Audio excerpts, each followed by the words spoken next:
কইটা হারি মরি যাই আমার বাবা যায় ৬.৫ বছর দিত খাইতি আনন্দ উৎসবে থাকতে।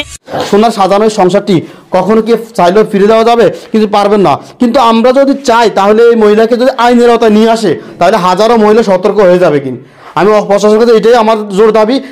আসলে আমি এই যে সন্তানগুলো তো আর কোনো পাপ করেনি। 5 মিনিটের আবেগ মাগো 10 মিনিটের সুখ কেন তুমি দেখতে দিলে না মাগো সুন্দরভাবে এই পৃথিবীর সুন্দর কয়েকটি মুখ। প্রিয় দর্শক শ্রোতা, আমি চলে আসি চাঁদপুর জেলার ফরিদগঞ্জ উপজেলার কোন গ্রাম ভাই? এটা সাহেবগঞ্জ গ্রাম। সাহেবগঞ্জ গ্রাম। কি বাড়ি? এটা হচ্ছে আক্কাশালী ব্যাপারী বাড়ি, এমনিতে ধোয়াবাড়ি হিসেবে সবাই চিনি আর কি। কোন ইউনিয়ন? 16 দক্ষিণ ইউনিয়ন। কোন ওয়ার্ড? 7 নম্বর ওয়ার্ড। 7 নম্বর ওয়ার্ড। প্রিয় দর্শক শ্রোতা, আমার পাশে দেখতে পাচ্ছেন আপনি ছোট কোমলমতি একজন বাচ্চা দাঁড়িয়ে আছেন, তার পাশে কিন্তু একজন দাঁড়িয়ে আছেন একজন বাবা। আমাদের সমাজে পরকীয়ার জের ধরে আমরা দেখছি হাজারো প্রবাসীর পরিবারের হাজারো প্রবাসীর সংসার ভেঙে যায়। তো আসলে প্রিয় দর্শক শ্রোতা, আপনি দেখেন যে কোন একটা জিনিসের কমতি ছিল, কোনো জিনিসের কমতি ছিল না কোনো অবস্থাতেই। প্রিয় দর্শক শ্রোতা, তার মাঝে 4টি সন্তান। এই হলো বড় একটি সন্তান। একটি সন্তান রেখে মা চলে গেলেন পরকীয়ার জেরে নিজের চাহিদা মেটানোর জন্য অন্য একটা জায়গায়। প্রিয় দর্শক শ্রোতা, আসলে এটা কি আমাদের প্রবাসীদের পাওয়া? প্রবাসীরা হাজার হাজার মাইল দূরে মা বাবা ভাই বোন বউ বাচ্চাকে রেখে শুধুমাত্র দেশের মানুষকে ভালো রাখার জন্য, দেশের অর্থনীতির চাকা সচল রাখার জন্য তারা প্রবাসে পাড়ি জমিয়েছেন। আর এইটা হলো তার বিনিময় প্রতিদান বা উপকার। প্রিয় দর্শক শ্রোতা, আপনারা দেখেন আমার এই ক্যামেরা স্ক্রিনের সামনে অনেক বড় একটি বিল্ডিং, যেটা কোনো অভাব ছিল না। যার সাথে গেছে আমরা যখন সেখানে যাব তখন আপনারা বুঝতে পারবেন আসলে বিষয়টা কি। আমরা একটু ভিতরে যাওয়ার চেষ্টা করব, ভিতরে যাব এবং বিশেষ করে আমি সবাইকে অনুরোধ করব যারা দূর প্রবাস থেকে দেশের বিভিন্ন জেলা থেকে দেখেন ভিডিওটি শেয়ার করার জন্য আমি অনুরোধ করব। আর প্রশাসনের কাছে অনুরোধ করব, মানে আপনারা সবসময় নারীদেরকে প্রাধান্য দিয়ে থাকেন। আমরাও সেই নারীদের শ্রদ্ধাশীল, নারীদেরকে আমরা ভালোবাসি, নারীদেরকে আমরা সম্মান করি। কিন্তু সেই নারীরা যদি আমাদের সম্মানে আমাদের অনুভূতিতে আঘাত করে তাহলে অবশ্যই তাকে আইনের আওতায় নিয়ে আসাটা আমাদের সকলের দাবি। কি বলেন মেম্বার সাহেব? জি জি। আমরা এখন একটু ভিতরে যাব। ভিতরে যাওয়ার পর আপনারা দেখতে পারবেন 14 বছরের ইনকাম করা তিল তিল করে গড়ানো সেই টাকা, সর্বনিম্ন আমরা যখন কথা বলছি 15 থেকে 20 লক্ষ টাকা এবং 5 থেকে 7 ভরি স্বর্ণ। আর স্বর্ণের চেয়ে ভাই পৃথিবীর সবচেয়ে দামি যে জিনিসটা, এই দেখেন আপনারা এই কোমলমতি বাচ্চাটি, এই বাচ্চাটিকে আপনি কয় লক্ষ টাকা দিয়ে কিনতে পারবেন? এই বাচ্চাটিকে আপনি কত কোটি টাকার বিনিময়ে আপনি পাবেন? মা কি চাইলেও এই বাচ্চাটির মুখের দিকে তাকিয়ে থাকতে পারে না? এই পরিবারে মা কি চাইলেও 4টা সন্তান রেখে কিভাবে ভাই চলে গেল পরকীয়া করে অন্য একটা স্বামীর হাত ধরে? আমরা একটু ভিতরে যাব, আসলে কি কোনো জিনিসের কমতি ছিল কিনা, কি কারণে সে চলে গেল। আজও কিন্তু আমরা এটা সন্তান আসার পরে আমাদের কাছে মেলে নেই। কারণ হলো কি মানুষের যে কোনো জিনিসের অভাবে থাকার কারণে আরেকটা জায়গায় পাড়ি জমায়। কিন্তু কিসের অভাব ছিল? টাকা পয়সা, স্বর্ণ গয়না, চলাফেরা, কোনো কিছুর অভাব ছিল না। তো আমরা একটু ভিতরে যাব। ভিতরে গিয়ে আমাদের মূলত আজকে এখানে আসার উদ্দেশ্য হলো আমরা দেখতেছি আমাদের প্রবাসী ভাইদের সাথে বিভিন্ন জায়গায় এমন কর্মকাণ্ড হয়। আর প্রশাসন যদি একটু সজাগ থাকেন তাহলে অবশ্যই ইনশাআল্লাহ আশা করি এই মহিলা যেখানে থাকুক না কেন অতি দ্রুতভাবে তাকে আইনের আওতায় নিয়ে আসবেন। এবং এই প্রবাসী ভাইয়ের আরও 2টি সন্তান, একটু এদিকে আসেন ভাই, একটু এদিকে আসেন। আপনি আরও 2টা সন্তান নিয়ে গেছে। জি। আর ওই 2টি সন্তানকে একটু উদ্ধার করে দেওয়ার জন্য আমি অনুরোধ করব। আমরা আপনি এখন কি চাচ্ছেন বলেন? আমি আমার ছেলেদেরকে, সন্তানদেরকে ফিরে পেতে চাই। টাকা পয়সা, স্বর্ণ গয়না যা নিয়ে গেছে সেটা নিয়ে আইন আদালত আছে, সেটা বুঝবে। কিন্তু এখন বর্তমানে সে যেখানে চলে গেছে তার ওইখানে আরেকটি সংসার রয়েছেন এবং তার সন্তানদেরকে নাকি অন্যত্র চালান করে দেওয়া বা বিক্রি করে দেওয়ার মতো হুমকি ধুমকিও উনি পাচ্ছেন। আমি প্রশাসনকে অনুরোধ করব এই মহিলা বাংলাদেশের যেখানে থাকুক না কেন অতি দ্রুত ব্যাগে, যেহেতু ডিজিটাল নিরাপত্তা শব্দ আছে, মোবাইল ট্র্যাকিং আছে, তাহলে তাদের নাম্বারগুলো ট্র্যাকিংয়ের মাধ্যমে সে যেখানে থাকুক না কেন আমরা দেখছি ইন্টারপোল বা বিভিন্ন মাধ্যমে দেশের বাইরে থেকে পর্যন্ত আসামিকে বাংলাদেশে নিয়ে আসতে পারে। একজন প্রবাসী ভাইয়ের সাথে বা একজন পুরুষের সাথে যদি এমন একটা কর্মকাণ্ড, 4টা সন্তান রেখে যদি মা আরেকটি পরকীয়া করে আরেক জায়গায় চলে যায় তাহলে এটা কেমন পরিবার? আমি একটু ভিতরে যাবো, দেখাবো আসলে কোনো জিনিসের কমতি ছিল কিনা এই ভাইয়ের এই সংসারে। ভাই যখন 14 বছর প্রবাসে ছিল, কিন্তু 14 বছর প্রবাসে থাকা সত্ত্বেও আসলে এমন কোনো কিছুর অভাব দেয় নাই। স্বর্ণ গয়না, টাকা পয়সা, এই দেখতে পাচ্ছেন বিশাল একটি বিল্ডিং। আমি একটু উপস্থাপন করি, একটু দেখতেন নতুন এই বিল্ডিংটি। এই বিল্ডিংটি করছেন কয় বছর হয়েছে? 3 বছর হয়েছে। তো 3 বছর হয়েছে, এখনো বিল্ডিংটি স্বয়ং সম্পূর্ণ কাজ শেষ করতে পারে নাই। সে এর মধ্যে চলে গেছে অন্য একটি জায়গা। আপনি দেখেন একটু দেখেন খাট পালং, টাকা পয়সা, স্বর্ণ গয়না, কোনো কিছুই কমতি ছিল না। ভাই একটু এই পাশে আসেন। আপনার ব্যাংকের যে স্টেটমেন্ট সেটা কি আর ছিল? না না। এই দেখেন হয়তো বিভিন্নভাবে টাকা পাঠাইতো। এই যে একটু দেখেন আপনি, বিশেষ করে যখন এই গয়নাগুলো ফাটাইছে ভাই, এটা আমরা আসছি আর কি, আমাদেরকে দেখাইছে। এই দেখেন বাক্সা আছে কিন্তু গয়না নাই, বাক্সা আছে গয়না নাই। এগুলা বিভিন্ন সময় একটু অপেক্ষা করেন। এই যে আরেকটা বাক্সা, বাবু তুমি সরো। এই যে দেখেন বাক্সা আছে, কিন্তু স্বর্ণ গয়না টাকা পয়সা কোনো কিছু নেই। সুকেশ আছে, সুকেশের ভিতরে যা থাকার দরকার ছিল কোনোটাই নাই। আমি প্রশাসনের কাছে অনুরোধ করব, এই মহিলা যেখানে থাকুক না কেন, বাংলাদেশের যেই জেলায় থাকুক, তাকে অতি দ্রুতভাবে আইনের আওতায় যদি না নিয়ে আসতে পারেন আপনারা, তাহলে বাংলাদেশের মধ্যে এরকম পরকীয়া দিন দিন বাড়তে থাকবে। এইরকম হাজারো পরিবারের সংসার ভেঙে মেয়েরা চলে যাবে অন্যত্র জায়গায়।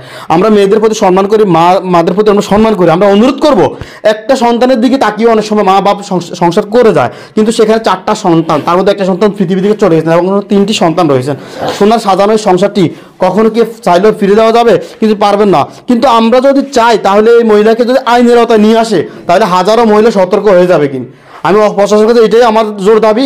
এখন এখানে হাজারো যুব সমাজ আমাদের সাথে আমাদেরকে দেখতেছে। ভাই, আপনার কি প্রাণের দাবি কি একটু বলেন? আমার দাবি এটাই যে তসলিম চৌধুরী উনি তো অনেক ভালো মানুষ, নিরীহ মানুষ, দীর্ঘদিন যাবৎ বিদেশ করতেছে। উনি কষ্ট করে পরিশ্রম করে টাকা উপার্জন করেছে। আর ওই রাবেয়া উনি অনেক ছেলেদের সাথে পরক্রিয়া লিপ্ত ছিল।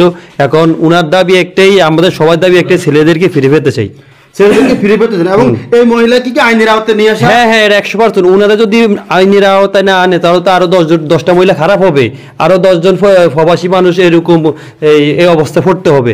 তা আমরা ওনার বিচার চাই। আমি এখন এই মুহূর্তে কথা বলবো অত্র ওয়ার্ডের সম্মানিত মেম্বার সাহেবের সাথে। মেম্বার সাহেব, যে ঘটনাটি ঘটছে, মানে এটা তো এর মতো নিম্ন ঘটনা কি আপনারা দেখছেন কখনো? 4টা সন্তান রেখে মা কখনো পরকীয়া করতে দেখছেন? জি না, জি, আসসালামু আলাইকুম রহমতুল্লাহ। আসলে আমি বলতে চাই যে ধরনের নেক কাজটা ঘটিয়েছেন এই ছেলেটি আরও আগ থেকে এই ধরনের কাজের সাথে জড়িত এবং বিদেশেও এই নারী পাচারের সাথে জড়িত। আসলে আমি এই যে সন্তানগুলো তো আর কোনো পাপ করেনি। এই সন্তানগুলোর যে ভবিষ্যৎ এখন অনিশ্চিত একটা ভবিষ্যৎ। আমি পুলিশ প্রশাসনের উপর, বাংলাদেশ সরকারের উপর আমার আকুল আবেদন এবং প্রশাসনের উপর, সম্পূর্ণ প্রশাসনের উপর আবেদন যে এই বাচ্চা দিকে তাকিয়ে এই ছেলেটিকে আইনের আওতায় আনা হোক এবং অবিলম্বে এমনভাবে দৃষ্টান্তমূলক শাস্তি প্রদান করা হোক এই ছেলেটিকে, যাতে এর দিকে তাকিয়ে আর কোনো মায়ের সন্তান এভাবে অনিশ্চিত ভবিষ্যতের কুলে না দাঁড়ায়। আর কোনো মায়ের সন্তান যাতে এভাবে অনিশ্চিত, এই জন্য ঘৃণ্য ধরনের কাজ যাতে না ঘটে বা করে, আমি সরকারের প্রতি আকুল আবেদন জানাচ্ছি। ধন্যবাদ দিচ্ছি। প্রিয় দর্শক, আমি আবারও বলছি আপনাকে, আমাদের আজকে এখানে লাইভে আসার মূল একটা উদ্দেশ্য, যে শুধুমাত্র মূল উদ্দেশ্য, যে উদ্দেশ্য হলো আমাদের এই ভিডিওটা যদি ভাইরাল হয়, তাহলে অবশ্যই প্রশাসনের নজরে আসবে। প্রশাসনের নজরে আসলে আমি আশা করি এই মহিলা যেখানে থাকুক তাকে অবশ্যই আইনের আওতায় নিয়ে আসতে পারবে। আমি এখন একটু কথা বলবো এই ঘরের যিনি সর্বত্র ত্যাগ করে সন্তানকে জন্ম দিয়ে পৃথিবীতে আনলেন এবং সেই সন্তানের দুর্দশা দেখতেছেন বর্তমানে, সেই মা এখন জীবিত আছেন। প্রিয় দর্শক, আমরা একটু মায়ের সাথে কথা বলবো। আপনি কেমন আছেন? কি বাগান ভালো নাই? ভালো আছেননি আপনি? কইটা হারি মরি যাই, আমার বাবা রাজ 6.5 বছর দিত খাইতি, আনন্দ উৎসবে থাকতি, হাতি রাতি বাসায় দিছ, বাসায় দিয়ে চাঁদ বুঝায় মাথা চেয়া জামাইছে, চেয়া জামাই আমার হুতের ধ্বংস করে দিয়েছ। কেমনে কাম করলি? জীবনে ভাবির না মারা, জীবনে ভাবির না এই কাম। এই বলছে আমার বাবার এরম করব।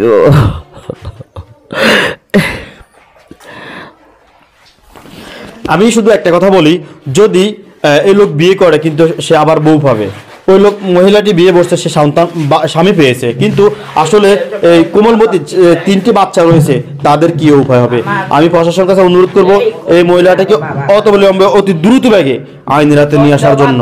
1 বছর না বাজার, 14 বছরে সৌদি বিয়া করছে, 14 বছর সৌদিলে বলে বউ হয়ে গেছে, এই জন্য চলে গেছে।